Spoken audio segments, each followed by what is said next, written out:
Menikahi Putri Jin Gunung Semeru. Dari pernikahan dengan Putri Jin Gunung Semeru itu, ia dikaruniai beberapa orang anak. Meski kini mereka hidup di alam terpisah, namun anak-anak itu kerap masih mengunjunginya. Peristiwa pernikahan antara manusia dan jin masih menjadi kontroversi di kalangan masyarakat. Kontroversi tentang hal itu bukan hanya terjadi pada masyarakat umum. Para ulama pun masih saling beda pendapat. Ada yang berpendapat bahwa pernikahan makhluk dari dua alam berbeda ini tidak mungkin terjadi. Tetapi pendapat lain mengatakan hal itu bisa terjadi jika Allah menghendaki. Sebab tidak ada yang mustahil bagi Allah jika Dia telah menghendaki. Begitu dalil yang dikemukakan oleh mereka yang mempercayai fenomena yang cukup asik di perdebatan ini. Peristiwa yang dituturkan dalam tulisan ini adalah sebuah kisah nyata yang dialami seorang pemuda bernama Ahmad Rais Abdillah pada tahun 1976. Pemuda itu sekarang telah menjadi seorang kiai sekaligus mengasuh pondok pesantren. Bagaimana peristiwa itu terjadi? Berikut kisah mistisnya. Diceritakan pada suatu hari di tahun 1976, matahari masih miring 45 derajat di arah timur. Rais Abdillah masih santai di rumahnya ketika seorang temannya bernama Hatib datang menjemputnya. Hatib mengajaknya memancing ikan di Sungai Bergo. Sungai ini berada di Alas Purwo di kaki Gunung Raung, Kabupaten Banyuwangi, Jawa Timur. Tempat mancing itu berjarak sekitar 30 km dari rumah orang tua Rais Abdillah, yakni di Desa Kemuning Sari Kidul, Kecamatan Jenggawah, Kabupaten Jember, Jawa Timur. Sejak lama, kawasan Alas Purwo dipercaya sangat angker, sehingga jarang sekali orang yang berani masuk ke dalamnya. Hari itu, Rais Abdillah dan Hatib berangkat ke Sungai Bergo mengendarai sepeda motor. Sesampai di tempat tujuan, keduanya memarkir sepeda motor di tepi sungai. Lalu keduanya pun memancing ikan. Karena asik mancing, tak terasa waktu bergulir hingga tiba saatnya sholat zuhur.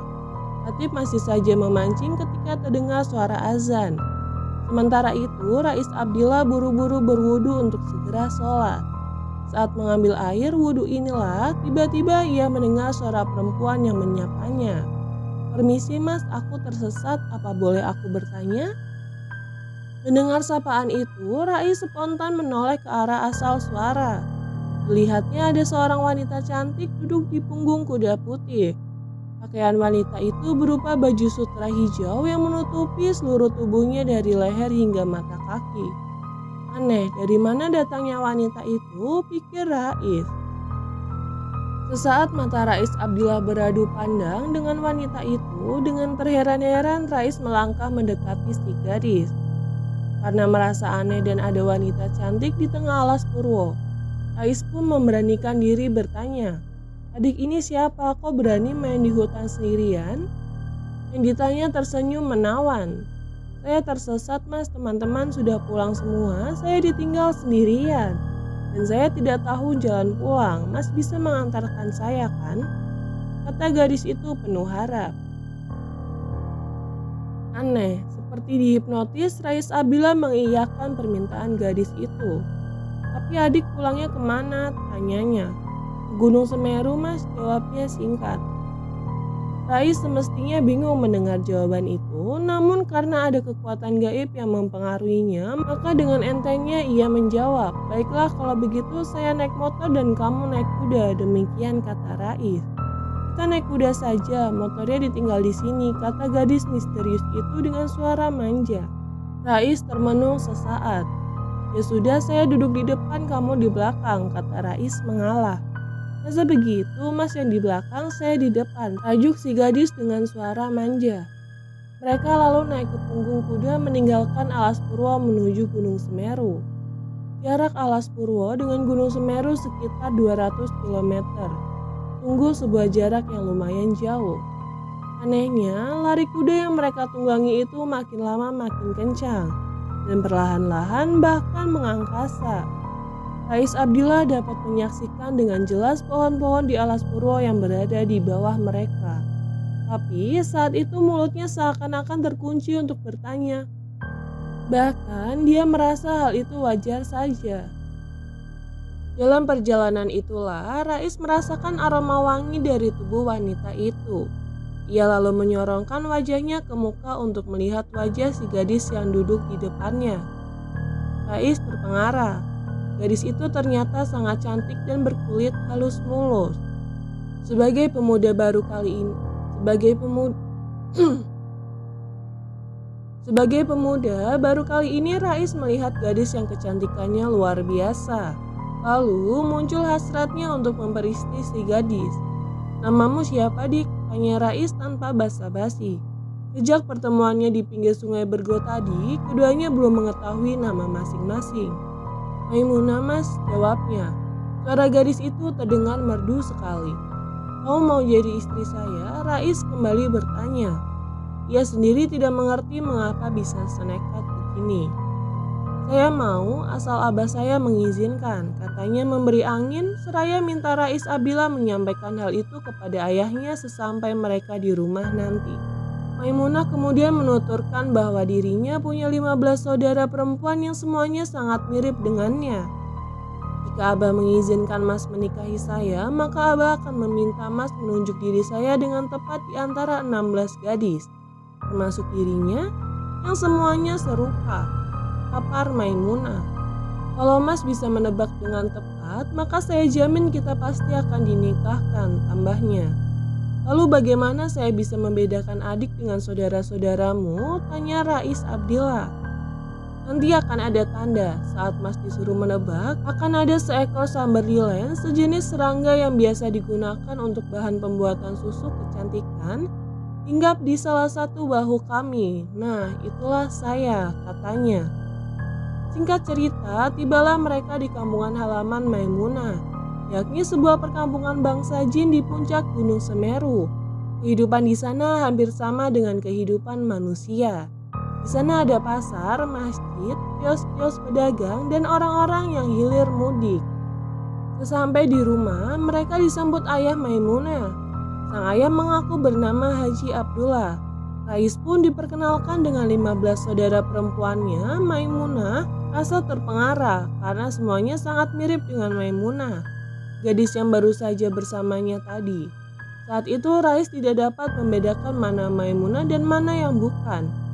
Setelah istirahat beberapa saat, Haji Abdullah bertanya padanya tentang minatnya mempersunting Maimunah. "Iya, saya ingin memperistri Maimunah, putri Bapak," kata Rais. "Saya tidak keberatan asal Ananda bisa menebak dengan tepat yang mana Maimunah di antara 15 saudara-saudaranya itu," kata Haji Abdullah memberi syarat. "Baiklah, saya siap," impal Rais Abdillah.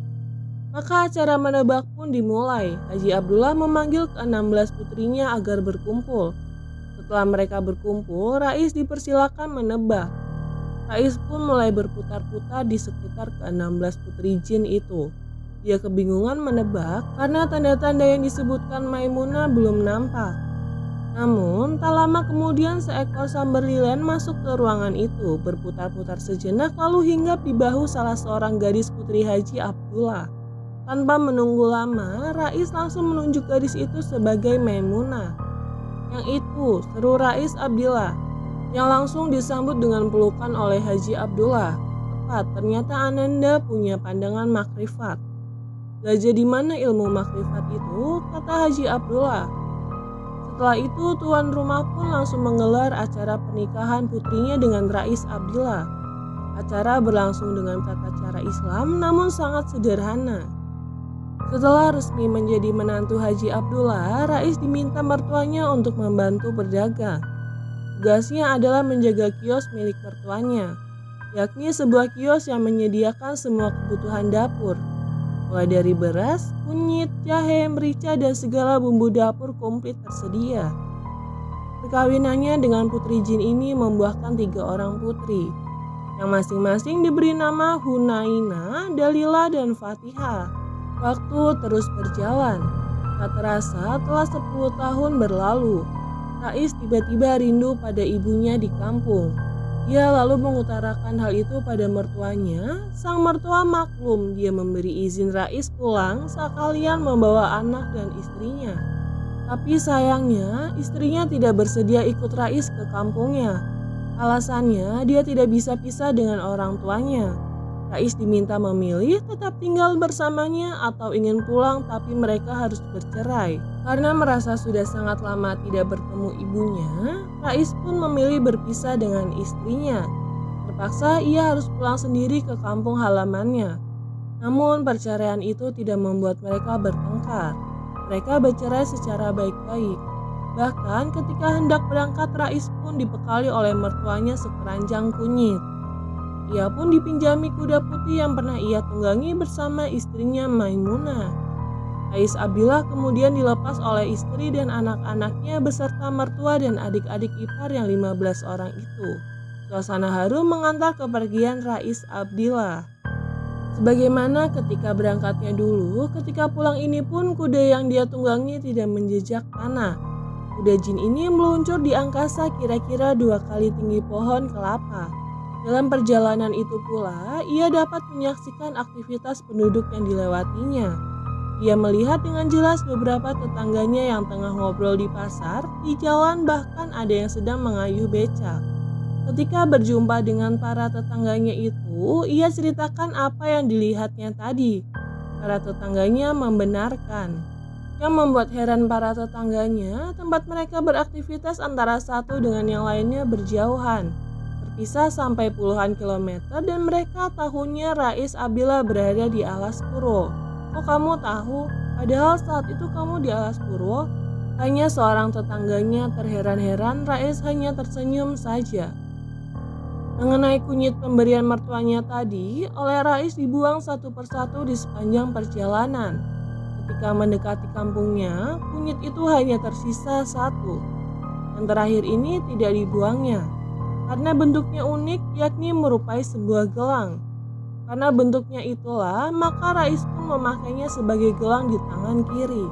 Kuda yang ditungganginya kemudian turun lalu menepi di Sungai Brego, Alas Purwo, tempat di mana pertama kali Rais bertemu Maimunah. Setelah itu, kuda dari Gunung Semeru itu lenyap. Rais lalu pulang ke rumahnya. Setiba di rumah Rais, langsung menjumpai ibunya. Sang ibu menyambutnya dengan peluk cium penuh haru. Namun Rais tidak menceritakan pengalamannya. Namun yang pasti ketika tiba di hadapan ibunya, Rais baru menyadari bahwa kunyit yang tadi dipakainya di tangan ternyata adalah emas. Ia lalu membawa emas itu ke toko emas untuk diperiksa. Hasilnya sangat mengejutkan. Emas itu kadarnya 24 karat dengan berat hampir 1 kilogram. Sampai sekarang, anak-anak saya yang dari bangsa jin itu sering mengunjungi saya. Bahkan ada yang sudah menikah. Cerita Rais yang kini sudah berusia di atas kepala 5 dan menjadi pimpinan sebuah pondok pesantren.